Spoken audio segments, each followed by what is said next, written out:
Star setup থাকলে আপনি content monetization তখনই পাবেন যখন আপনি এই যে তিনটে শর্তের কথা আপনাদের বললাম এই তিনটে শর্ত মেনে চলবেন। শুধুমাত্র স্টার সেটআপ থাকলেই কি আপনি কন্টেন্ট মনিটাইজেশন পেয়ে যাবেন? উত্তরটা হ্যাঁ আবার না, কারণ এই পুরো বিষয়টাই ডিপেন্ড করছে তিনটে শর্তের উপরে। আপনি যদি সেই তিনটে শর্ত মানেন তাহলে শুধুমাত্র স্টার সেটআপ থাকলেই আপনি কন্টেন্ট মনিটাইজেশন পেয়ে যাবেন। এবং যারা যারা কন্টেন্ট মনিটাইজেশন পাচ্ছে শুধুমাত্র স্টার সেটআপে, তাদের পোস্টে যে এমন খুব ভিউ আসছে তা কিন্তু নয়, তাদের অনেক ফলোয়ার্স আছে তাও কিন্তু নয়, শুধুমাত্র স্টার সেটআপটা তারা কোনো রকমে পেয়েছে এবং তারা কিন্তু কন্টেন্ট মনিটাইজেশন পেয়ে যাচ্ছে। তো সেখানে তারা তিনটে শর্ত কিন্তু মানছে। সেই তিনটে শর্ত কি? প্রথমত, রিসেন্টলি ফেসবুকও কিন্তু নিজে থেকে অফিসিয়ালি আপডেট দিয়েছে। যারা রেগুলার আমার চ্যানেল ওয়াচ করেন তারা জানেন সেই আপডেটটা কি। সেই আপডেটটা হলো এই যে ফেসবুক বলেছে যে কখনোই কারুর কাছে, কারুর পোস্টে গিয়ে, কারুর কমেন্টসে গিয়ে কোথাও গিয়ে স্টার চাওয়া যাবে না, যে ভালোবাসা দাও, মানে স্টারের বদলে অনেকে ভালোবাসা ওয়ার্ডটা ইউজ করে, যে ভালোবাসা দাও, ভালোবাসার পরিবর্তে ভালোবাসা পাবে, এই ধরনের কোনো কমেন্টস করা যাবে না। সোজা কথায় কারুর কাছে পার্সোনালি হোক বা যেভাবেই হোক স্টার্স চাওয়া যাবে না।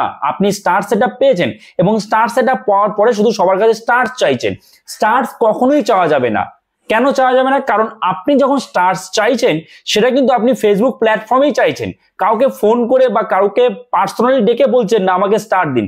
ফেসবুক প্ল্যাটফর্মে চাইছেন আমাকে কিছু স্টার দিন, এই তাহলে এই সপ্তাহের যে চ্যালেঞ্জটা আছে, উইকলি চ্যালেঞ্জ, সেটা পূরণ হয়ে যাবে, ভালোবাসা দিন, ভালোবাসা পাবে। এই যে এই বিষয়গুলো আপনারা করছেন, এইগুলো কখনোই করা যাবে না, কারণ এগুলো কিন্তু স্প্যাম মধ্যে চলে যায়, স্প্যাম কমেন্টস এর মধ্যে চলে যায়। তো এইগুলো করা যাবে না, স্টার্স কারোর কাছে চাওয়া যাবে না, এটা হচ্ছে প্রথম শর্ত।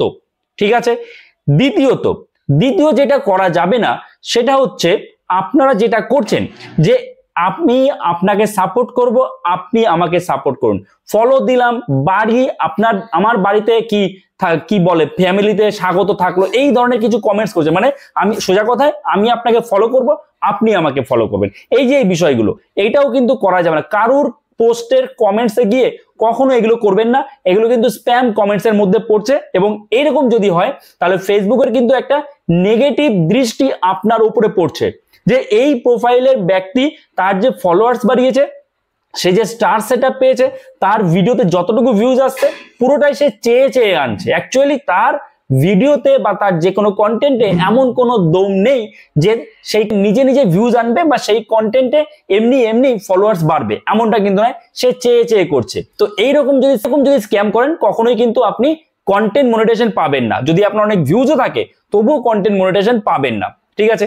এইবার আর 3 নম্বর শর্ত যেটা আপনাদের মানতে হবে সেটা হচ্ছে উইকলি চ্যালেঞ্জ। উইকলি চ্যালেঞ্জগুলো অবশ্যই কমপ্লিট করুন। রেগুলারলি বেসিসে উইকলি চ্যালেঞ্জ আপনাকে কমপ্লিট করতে হবে। যখনই আপনি উইকলি চ্যালেঞ্জগুলো কমপ্লিট করছেন তখন ফেসবুকের কিন্তু একটা পজিটিভ দৃষ্টি আপনার উপরে পড়ছে, বা আপনার এক কথায় প্রোফাইলের উপরে পড়ছে। উইকলি চ্যালেঞ্জটা কে দিচ্ছে? ফেসবুকই আপনাকে দিচ্ছে। তার মানে ফেসবুক আপনাকে এই চ্যালেঞ্জটা পূরণ করতে বলছে, উইকলি চ্যালেঞ্জ, আপনি সেটা ফেসবুকের কথা মতো সেই চ্যালেঞ্জ পূরণ করে দিচ্ছেন। তখন কি ফেসবুক বুঝতে পারছে যে এ কিন্তু সিরিয়াস, এই কন্টেন্ট ক্রিয়েটর সিরিয়াস। তখন কিন্তু ফেসবুকের একটা পজিটিভ দৃষ্টি আপনার আইডির উপরে পড়ছে এবং আপনাকে কন্টেন্ট মনিটাইজেশনের জন্য ইনভাইট করে দিচ্ছে, শুধুমাত্র স্টার্স মনিটাইজেশনও।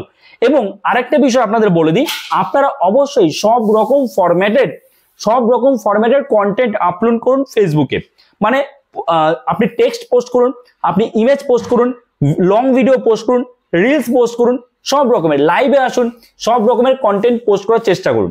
উইকলি চ্যালেঞ্জ কমপ্লিট করুন এবং কখনোই কারোর কাছে ওই স্টার্স চাইবেন না, বা আমি ফলো ব্যাক দিন, ফলো দিলাম, ফলো ব্যাক দিন, এই ধরনের কোনো রকম কমেন্টস করবেন না। তাহলেই খুব তাড়াতাড়ি শুধুমাত্র স্টার সেটআপ থাকলেই আপনি কন্টেন্ট মনিটাইজেশন পেয়ে যাবেন। ওকে, অবশ্যই কমেন্টসে জানাবেন যে কারা শুধুমাত্র স্টার সেটআপ পাওয়াতেই কন্টেন্ট মনিটাইজেশন পেয়ে গেছেন, বা তাদের খুব একটা ফলোয়ার্স নেই, ভিউজও কম, তবুও কন্টেন্ট মনিটাইজেশন পেয়ে গেছেন। অবশ্যই কিন্তু সেটা কমেন্টসে জানাবেন। ওকে, সো এই ভিডিওটা এখানেই শেষ করছি। আপনাদের মধ্যে একটা কনফিউশন ছিল, আপনাদের মধ্যে একটা এরকম ভাবনা চলে এসেছিল যে স্টার সেটআপ থাকলেই নাকি কন্টেন্ট মনিটাইজেশন। না, একদমই তা নয়। স্টার সেটআপ থাকলে আপনি কন্টেন্ট মনিটাইজেশন তখনই পাবেন যখন আপনি এই যে 3টে শর্তের কথা আপনাদের বললাম, এই 3টে শর্ত মেনে চলবেন, তাহলেই আপনি কন্টেন্ট মনিটাইজেশন পেয়ে যেতে পারেন। বোঝা গেল? সো এই ভিডিওটা এখানে শেষ করছি। দেখা হচ্ছে নতুন কোনো ভিডিওতে। সবাই ভালো থাকবে।